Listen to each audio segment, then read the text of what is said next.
Hello again. How did you get on with talking to your team and that team assessment? Maybe you haven't got around to it already. Hopefully you have. I'm sure that it was a challenge, but hopefully it went well. You've learned from it. But whatever the outcome, the immediate outcome, you have started the process of building your team, building openness and trust. And that is fantastic. So well done with that. Well done for sticking with it. It is so important. Now, as we move to the close of this program, I just want to talk today about empowerment and delegation.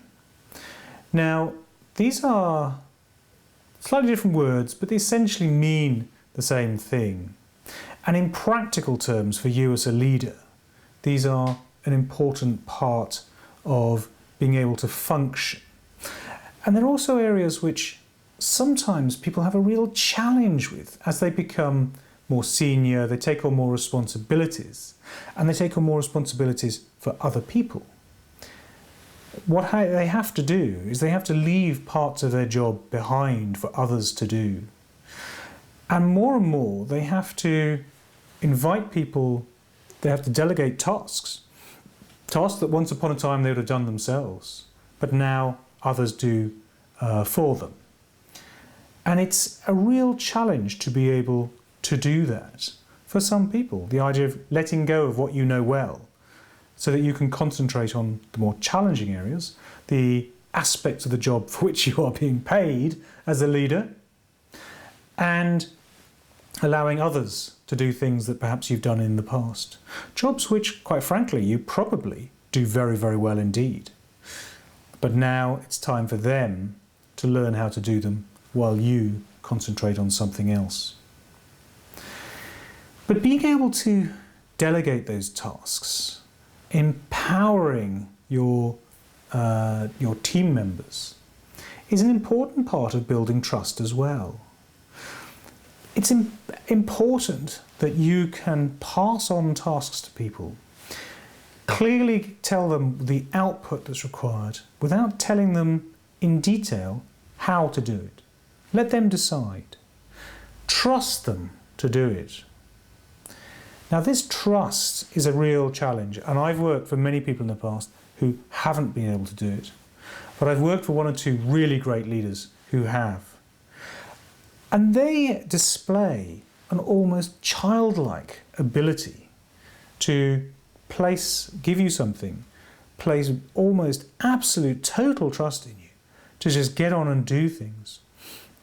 And it's actually really quite almost frightening how much trust they place in you, the faith they place in you. But when they do, you also then assume the full responsibility for that task.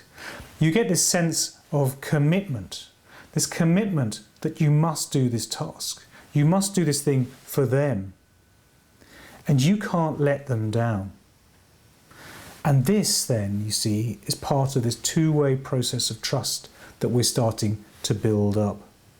But as a leader, it also frees you up to concentrate on what it is that you're really being employed to do. Concentrating on the high-value tasks and allowing others to do other pieces of work. So, practice delegating, practice passing out pieces of work to people, give them an output, maybe give them the framework of the resources they've got to do it, the time frame they've got to do it. But importantly, let them decide exactly how to do it. Let them use their creativity, their experience, and let them learn from it. And if it doesn't go so well, then that's a learning experience for the both of you. Explain to them how they might be able to do it better in the future, but in a way that doesn't disempower them. It may simply be that you accept it and you say nothing, and they probably will know how to do it better next time. And that will be quite a masterful way of allowing them to grow whilst you grow too. And ultimately, you're growing your team as a team, and you'll be growing your business as well. This is tough, this takes courage, but this is a vitally important part of being a leader and building your team. So, see what you can do today. Find a task and delegate it. Leave out the how and just let them get on with it. And free yourself up to do something that's really challenging for you and what is really your work. So have a good go at that, and then tomorrow we'll wrap it all up. Best of luck with the delegation challenge.